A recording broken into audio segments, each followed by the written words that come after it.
And I'm also excited about another guy's career continuing on at the University of Arkansas, and that is Treylon Burks. And a guy that's coached him in high school, head coach of the Warren Lumberjacks, Mr. Coach Bo Hembree now joins us. Coach, good morning. 21 years, head coach of Warren, 4 state titles, 21 straight playoff appearances. Coach, we really appreciate you making some time for us here on the Morning Rush. Hey, no problem. Thank you for having me. So, I know high school coaches, when they're watching guys in junior high or they're watching guys even in like little league or something, there's you have a certain aptitude for noticing players that stand out. Coach, when did you notice that Treylon Burks was going to be a special football player? When he's about in the 3rd grade.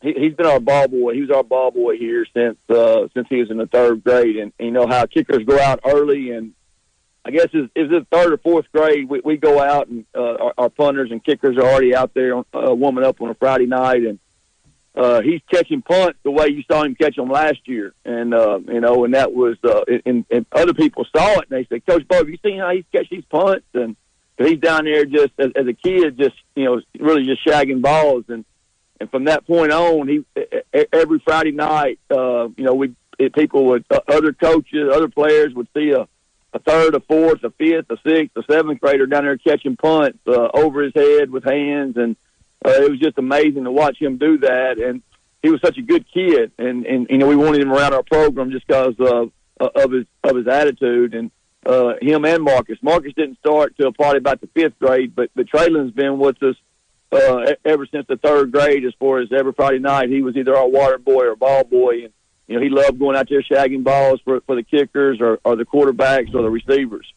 And, Coach, you bring up Marcus Miller as well, redshirt freshman that got a little playing time in this matchup against the LSU Tigers this past Saturday. And there's just something about it. It was one of the coolest statements I've heard. Mark Jones, ESPN broadcaster, he made it during I believe the Tennessee game back in 2011. He's like, there's 2 things that grow out of Warren, Arkansas: tomatoes and great football players. And you've coached a slew of those guys. Why is it that a town of a little over 6,000 people in the state of Arkansas has just such an overwhelming amount of athletes come out of it, man? I think the biggest thing since I've been here since 2000, as head football coach since 2000, and when I got here, we ran the power I offense, and obviously we changed to the spread, which enabled our kids to show their athletic ability more. The first group was Brett Smith and Roshan Fellows, Terrence Hampton, and they work so hard because there's nothing to do. There's not really a nightlife. So when we started throwing the football and spreading it around, they spent a lot of time at the field house, throwing and catching and just playing 7-on-7. And that was something that group started because they really want to be the first group to do it, and we can go from the power I to the spread and not ever doing it. Brett and Roshan and Terrence, they put a lot of time in catching the ball, and then the next group that came in was Jarius and Greg and Chris Gregg. Mm-hmm. So it just kind of fed off each other.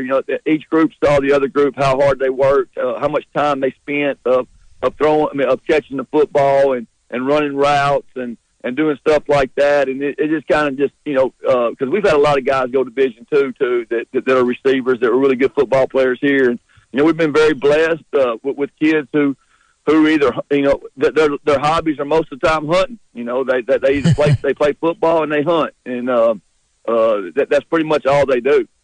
Yeah, it's funny that Treylon always talks about fishing. I just found that he likes football and fishing. So I know a lot of Arkansans can relate to that. We're talking with Coach Bo Hembree here, head coach of Warren, Coach Treylon Burks, Greg Childs, and Jarius Wright. Coach, one of the questions that many listeners have asked me is, Ty, who does Treylon Burks remind you of more? Is it Greg Childs or is it Jarius Wright? He's got Jarius' speed, but he's got Greg's size. He's kind of a combination of them both. Coach, who does he remind you more of?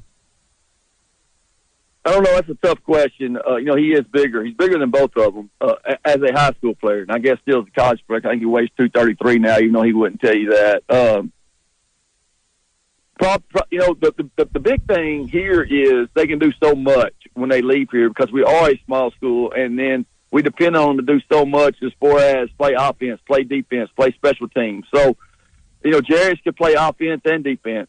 Greg, he was a really, really good defensive end. Nobody remembers that, but I think that the kids get scholarship offers from here because, and I know a lot of people don't understand this, but as a college coach, you want kids who can play multiple sports. If you get a kid who is just a running back and that's all they can do, if they don't pan out, they're done, and that's really a bust.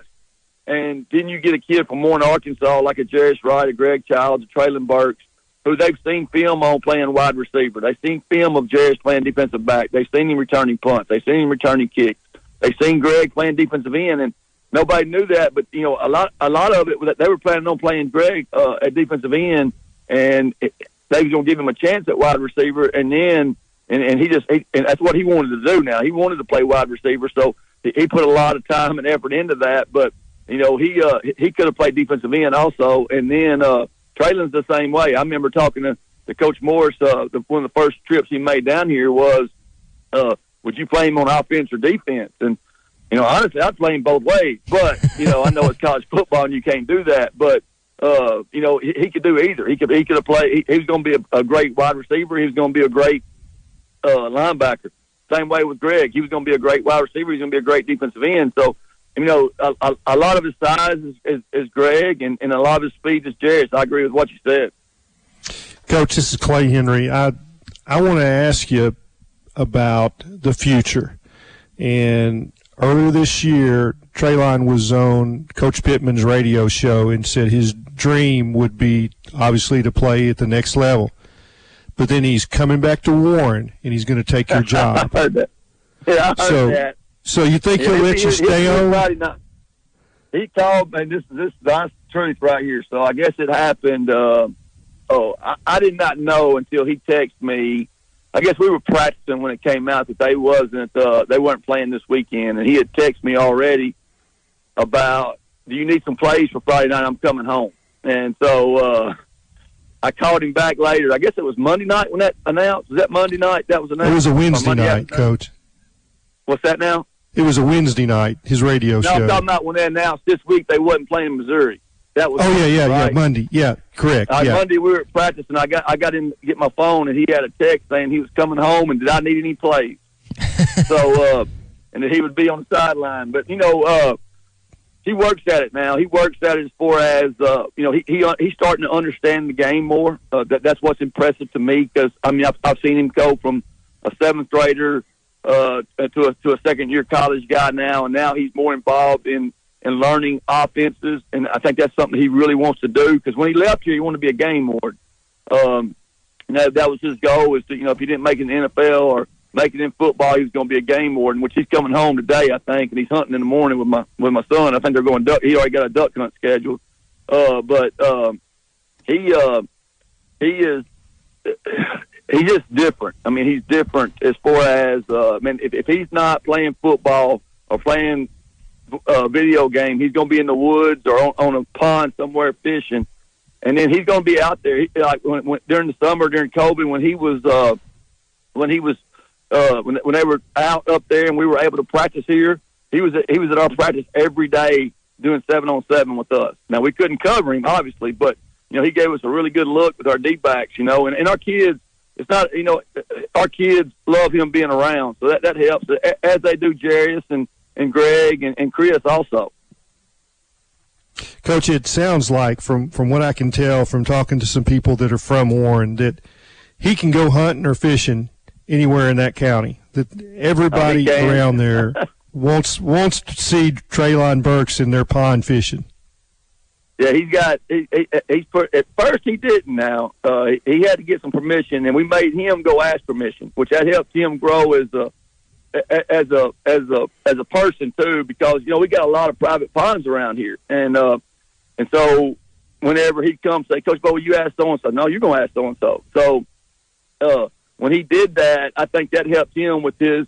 At first, when he got to Arkansas, he did not, especially as a senior, and when y'all was trying to call him during the recruiting or anybody was trying to call him, he wouldn't talk very much.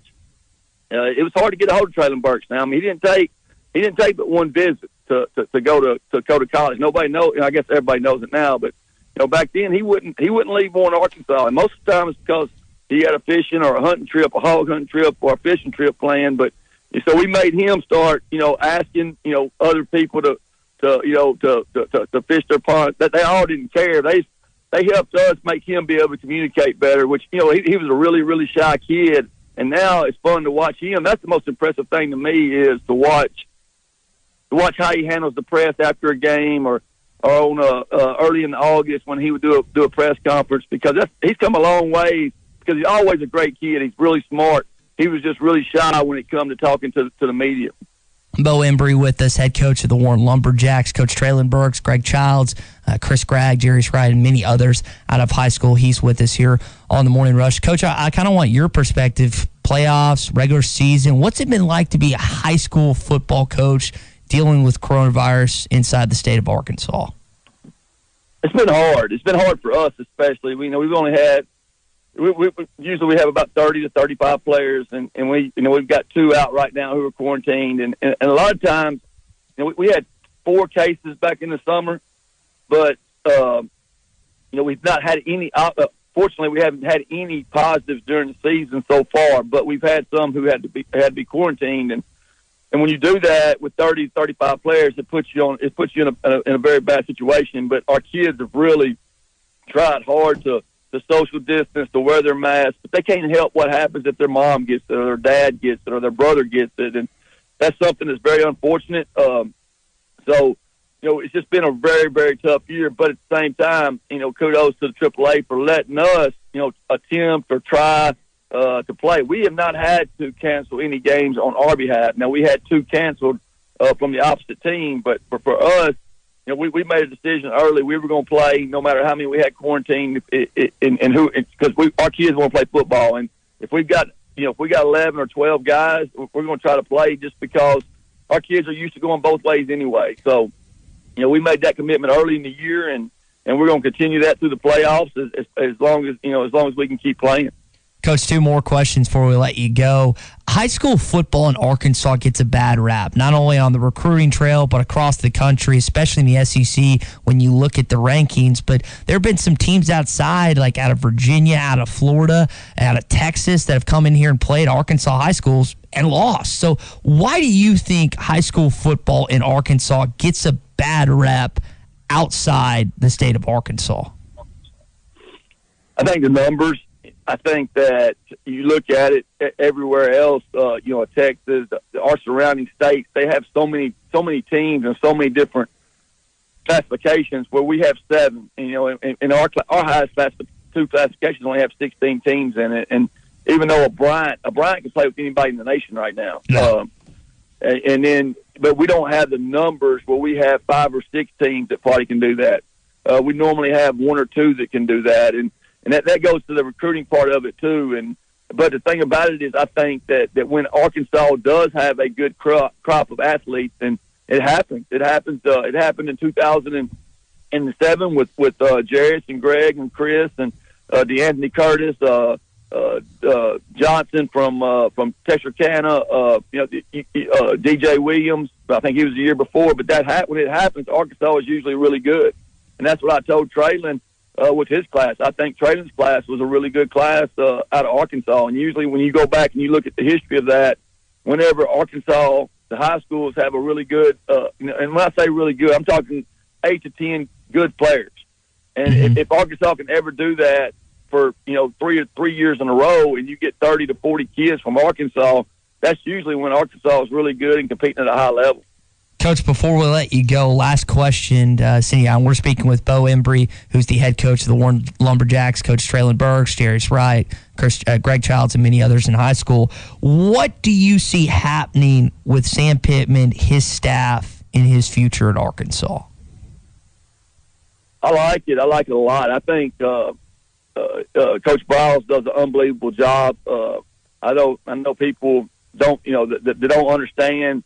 But you look back and you see what he's done with the offense. They're able to move the football now. I mean, they're moving it. They're not moving it as much as they want to, obviously, but from a standpoint of competitive and being able to get Treylon involved, to be able to get Mike Woods involved, and their running game is better. So I think he's doing a really good job, and obviously Coach Odom's doing a good job, and he's different. I mean, they're running a 3-front that's really giving teams trouble right now, and it's pretty much just scheme. You look at last week, and nobody understands this if you're outside of coaching, but he took, six defensive linemen were out, and he played some guys who hadn't played all year and still held a really good LSU team to really, 17, and they have a defensive score, to under 20 points. So just the scheme of what he's doing is making them competitive on both sides of the ball. And then you got Coach Pittman, who the kids love, and they love playing hard. And that's what it's all about. It's all about building relationships, and as a coach, and you can have all the players. You can be great. You've seen it all over the nation where you've got teams who are very, very talented, but their coach they don't play hard for their coach, and they don't. And you see teams who are not as talented that love their coach and they overperform. And I think that's what you're going to see with Coach Pittman is they love that guy. I mean, they'd run through a brick wall for him, and when you do that, when you have that, then you're going to be more successful in the long run than you are with a really good really good athletes that don't care to play for their coach as much as they do at Arkansas right now. 21 straight playoff appearances, 4 straight titles for Bo Hembree, the head coach of the Warren Lumberjacks. Coach, we really appreciate your time this morning, giving us a different perspective on Treylon Burks, a little coaching lens as well, and happy Thanksgiving to you and yours this holiday season. Y'all too. Thank you so much for having me.